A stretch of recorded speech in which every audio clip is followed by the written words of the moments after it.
교과책에 밑줄 치는 네 남자와 함께하는 교과를 토의하는 시간 15분 교토시 시작합니다. 안녕하세요 성도 여러분. 오늘 제4과 혼자일 때라는 제목으로 함께 교과의 내용을 살펴보겠습니다. 함께 하실 목사님들 인사 나누겠습니다. 신재성 목사님, 조희연 목사님, 임민호 목사님, 윤은수 목사님 자리에 함께 하셨습니다. 안녕하세요. 안녕하세요. 예, 반갑습니다. 우리 목사님들은 어제 전화통화를 몇 통 하셨는지 혹시 기억하십니까? 어제는 전화 한 5통화 정도 넘게 한 것 같아요. 네, 5통화. 교우님들한테 오는 전화도 있고요. 또 어제 전에 교회에 있던 청년들이 예. 저희 집에 오기를 원한다고 전화가 와서 그것 때문에 전화를 좀 많이 했었습니다. 보통 하루에 한 몇 통화 정도? 저는 어떤 때는 한 통화도 안 올 때도 있어요. 저도 그런 거. 그래서 이게 비싼 요금 내면서 전화를 이렇게 하고 있을 필요가 있나요? 이런 회의감이 들 때도 있는데. 카톡으로 많이 연락을 하니까. 그렇죠. 예. 전화하는 숫자가 맞아요. 서로 이렇게 목소리를 들으면서 통화하는 게 요즘은 좀 어색해지는 시대가 아닌가 또 이런 생각을 좀 해보는데요. 요즘은 뭐 혼밥 쪽이다 또는 뭐 3포 시대, 뭐 5포 시대, N포 시대다 뭐 이런 여러 가지 용어들이 나오고 이러면서 혼자 사시는 분들이 참 많은데요. 뭐 혼자 산다고 해서 꼭 뭐 다 외로운 건 아닐 수 있겠지만 이렇게 요즘에 혼자 사는 사람들 또는 외로운 사람들이 또 얼마나 많은지 또 혼자 사는 분들이 많게 되는 이유 어떤 것들이 있는지 좀 한번 볼까요? 예, 신재성 목사님. 네, 요즘 사회가 서구화되면서 이 예. 개인주의가 굉장히 많은 사람들에게 발달되고 있는데 예. 그래서 사회적으로도 이 앞집 사람, 뒷집 사람도 모르게 혼자 죽는 고독사 문제가 많이 발생하잖아요. 예, 그렇죠. 그래서 외로운 사람들이 굉장히 많다는 생각이 들었습니다. 예. 본 교과에도 56페이지 셋째 문단에 예. 이렇게 말씀해 주시고 있습니다. 불행히도 우리 교회 내에, 직장에, 우리가 사는 지역 사회에는 힘든 시기를 보내는 동안 누군가 돌보아 주거나 심지어 말을 걸 사람조차 없이 지내는 사람들이 있다. 외로움은 언제든지 몰려올 수 있다. 예. 또 내용을 좀 소개해 주실까요? 예, 임민호 네. 목사님.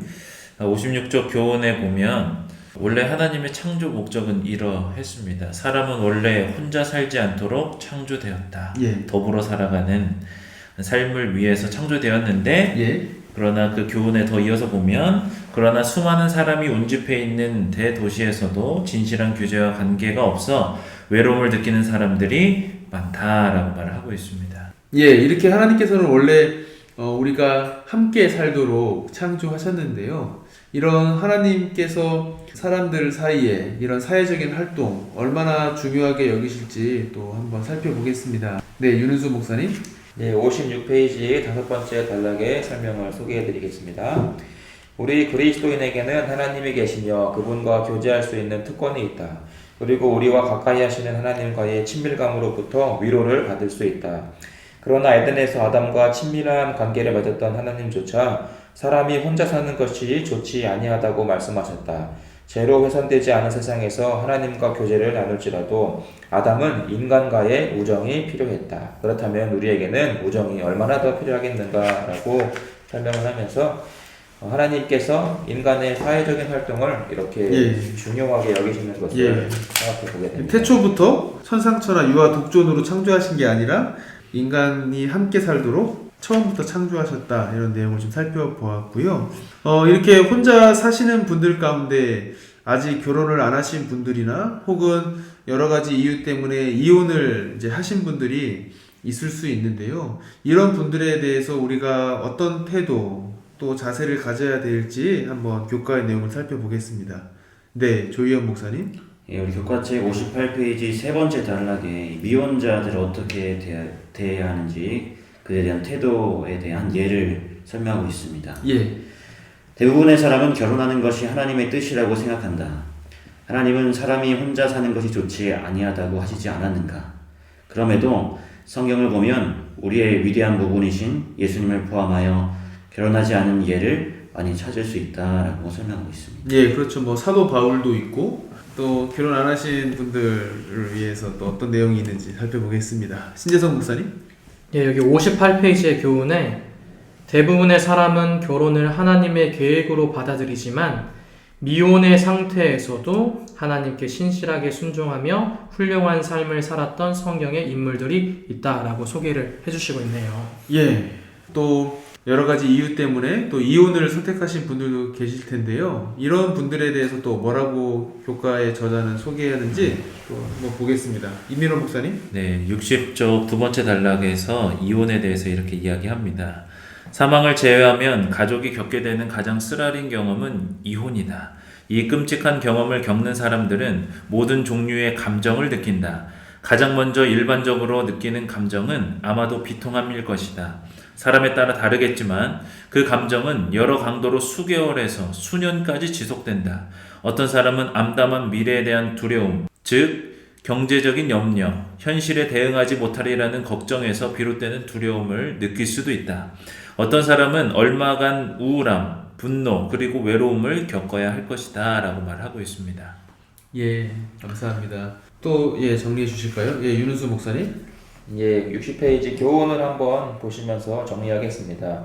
타락 이후의 가정은 죄의 결과를 경험하는 곳이 되었다. 그중 심각한 문제와 고통을 수반하는 이혼을 경험한 개인과 가정에는 구속적인 도움이 필요하다라고 정리를 해주고 있습니다. 예, 또 사별을 경험하는 분들이 또 계실 수 있는데요. 이런 분들이 계시다면 또 어떻게 그 시기들을 극복해야 하는지 교과의 내용을 살펴보겠습니다. 조희연 목사님. 사랑하는 사람과 또 사별한다는 것이 참 이 세상에 있어서 어쩌면 가장 슬픈 일이라고 할 수 있는데요. 교과 책 63페이지 영감의 교훈에 이렇게 말씀하고 있습니다.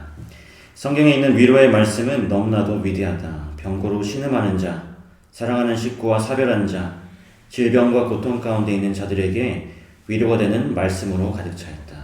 우리가 성경에 있는 부활의 소망에 대한 그런 말씀을 가지고 슬픔을 극복할 수 있다. 네, 감사합니다. 오늘 이렇게 제4과 혼자일 때라는 제목으로 교과의 내용을 살펴보았는데요. 요즘에 1인 가구, 혼밥족, 혼자 영화를 보는 혼영족, 여러 가지 혼자 살아가는 사람들이 많은 시대에 저희들이 살고 있는데요. 이런 시대에 있어서 우리 교회가 어떻게 또 이런 분들을 위해서 어떤 사역을 준비할 수 있을지 또 잘 아이디어를 나눠보시면 좋을 것 같고요. 교과를 마무리하면서 임민호 목사님께서 다시 한번 교과의 내용을 정리해 주시고 또 마무리하도록 하겠습니다.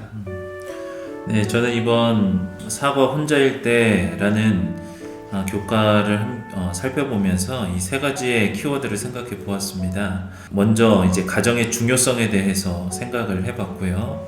두 번째는 다양성을 인정해야 하는 다양성의 인정에 대해서 생각을 해봤습니다. 그리고 세 번째로 가정에 대한 교회의 역할을 한번 생각을 해봤는데요.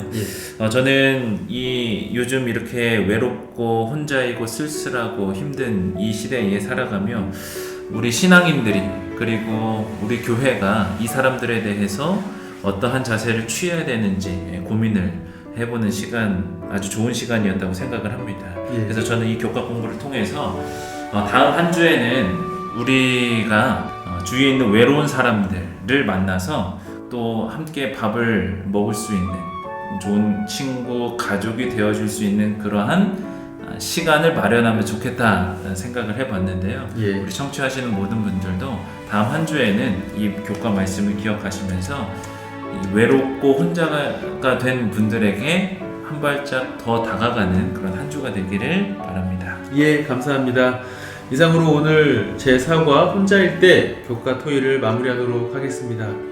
저희 교과 본께적 교과를 토의하는 시간 15분은 다음 주에도 더 쉬운 교과 토의 방송 되도록 최선을 다하겠습니다. 고맙습니다.